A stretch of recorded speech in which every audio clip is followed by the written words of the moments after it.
On va pouvoir s'intéresser maintenant aux différents instruments de mesure qui vont nous intéresser au cours de ce semestre. Je vais passer relativement rapidement dessus étant donné que dans cette partie qui est en ligne, j'ai déjà fait des vidéos. J'ai par exemple déjà fait une vidéo sur le pied à coulisse. Le pied à coulisse, il a deux séries de graduations qui sont ici.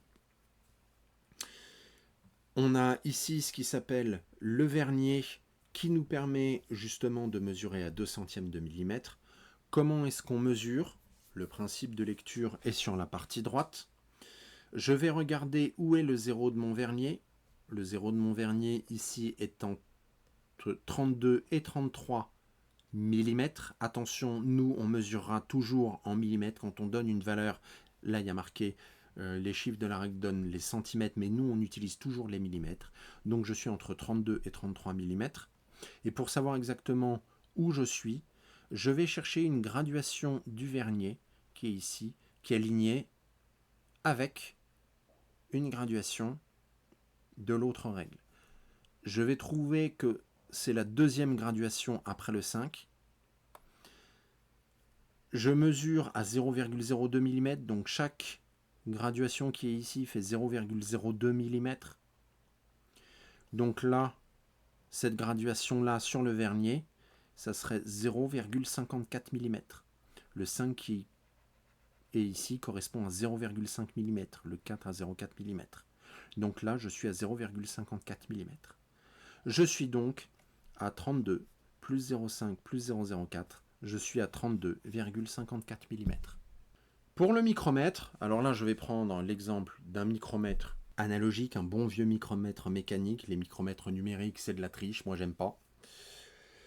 Vous avez les différentes parties, je ne rentre pas dans le détail de ces différentes parties. Moi ce qui va m'intéresser, c'est sur la partie graduée qui est ici, que l'on retrouve à cet endroit-là. C'est où est situé le trait qui est ici. Le trait qui est ici, il va m'indiquer justement les centièmes de millimètre. Je vais aussi regarder la partie avant qui est là. Alors là, j'ai la graduation 20. Là, j'ai la graduation 20,5. Parce que d'un côté, on a la graduation des millimètres. De l'autre côté, les graduations des 2 mm. Donc, je vois que je suis, si j'efface tout ça, le trait qui est ici est au-delà de 20,5 mm. Je suis à 20,5 plus quelque chose. C'est là où je vais regarder quelle est cette graduation. Je la retrouve ici. Là, j'ai le 5, le 6, le 7, le 8. Ok, donc je suis à 8 centièmes de millimètre au-delà du 20,5. Je suis donc à 20,58 mm. De la même manière, vous avez une vidéo qui vous explique ça. On a d'autres instruments qui vont être basés sur le même principe. La jauge de profondeur qui va nous permettre de mesurer la profondeur de certains alaisages avec une lecture du vernier ou parfois c'est numérique. On va avoir des alaisomètres. Ceci s'appelle un alaisomètre. C'est comme un micromètre mais pour mesurer des alaisages. C'est-à-dire que les petites touches qui sont ici s'écartent quand on tourne la molette qui est ici. Et ça nous permet de mesurer les dimensions de l'alaisage. Je ne rentre pas dans le détail. Le principe de lecture, que ça soit mécanique ou digital, est le même qu'avec les micromètres et avec les pieds à coulisse. Autre instrument qu'on va beaucoup utiliser, c'est les cales étalons. Alors les cales étalons sont fabriqués avec une certaine classe de précision. Je ne vais pas rentrer dans les différentes classes de précision, mais une cale étalon, normalement, ça doit être utilisé à une certaine température. Et si elles sont bien traitées, c'est-à-dire si elles ne sont pas choquées, si on ne s'en sert pas pour faire n'importe quoi, elles ont les dimensions qui sont marquées dessus avec une précision qui descend en dessous du micron. Techniquement, pour bien utiliser des cales étalons, il va falloir les assembler.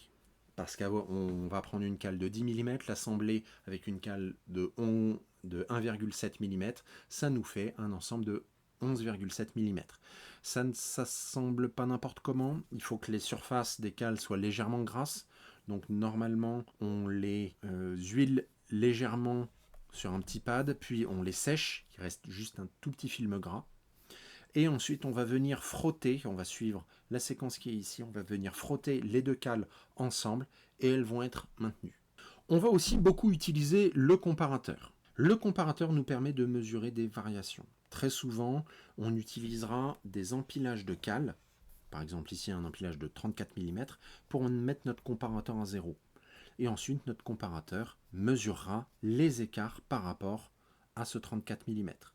La plupart des comparateurs sont gradués au centième, nous c'est ceux qu'on utilise. Il en existe qui sont gradués au micron. Donc il faut faire attention, sachant qu'on a un grand cadran ici qui mesure les centièmes, chaque graduation est un centième de millimètre, et un petit cadran ici qui va nous permettre de compter les tours, parce que forcément ça peut faire plusieurs tours.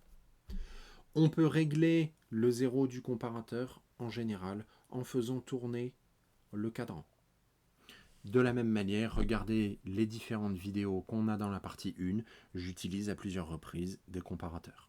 On a d'autres instruments, le trusquin qu'on va poser sur le marbre et qui va nous permettre de mesurer l'écart entre la pointe et le marbre avec un affichage digital que l'on peut mettre à 0. Et on a la version grand luxe du trusquin qui est la colonne de mesure. Ça, je ne vais pas détailler, c'est quelque chose, on pourrait en parler longtemps, mais il faut la manipuler pour vraiment comprendre ce qu'est capable de faire une colonne de mesure. Ici, c'est un exemple de la colonne de mesure que nous, on utilise. Colonne de mesure Mitutoyo qui a pas mal de fonctionnalités, qui nous permet de mesurer aussi des perpendicularités. Je ne vais pas rentrer dans le détail, mais ça reste les instruments qu'on utilisera dans la partie 1.